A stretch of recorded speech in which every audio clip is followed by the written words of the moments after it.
How can a pair of jeans that costs only a few bucks to make be sold for hundreds?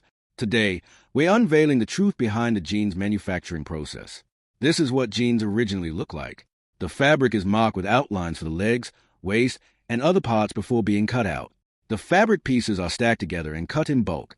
Then, a sewing machine is used to stitch the pieces together, forming the basic shape of the jeans. Once completed, the jeans are piled up, ready for the next stage of processing, the most complex step in making jeans. All the jeans are tossed into a large vat along with stone from these burlap sacks. These stones, known as pumice stones, float on the water's surface. As the jeans are washed with these stones, their color fades, creating a worn-in look. After being washed, the jeans are thrown on the ground and manually creased to create texture. Next comes sandblasting, where every detail of the jeans, front and back, is carefully treated. High-pressure sand is sprayed onto the fabric to give it a distressed and vintage look. However, this process produces a large amount of silica dust, which is highly damaging to the lungs.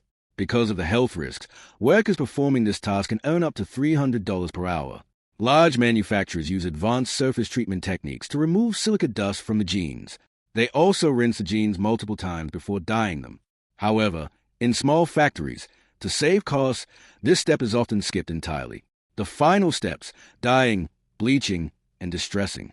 Freshly sandblasted jeans initially have a grayish tone. After being left to sit for a few hours, they turn a deep blue. However, they still need to be treated with bleach. The bleach is sprayed onto the waistband, hips, and thighs. After sitting for some time, the jeans turn dark brown and then eventually fade to white. At this stage, designs are drawn on the fabric with chalk, and machines are used to grind down the material according to patterns. This is how ripped jeans are made. Now that you know the truth, do you still feel comfortable buying cheap jeans?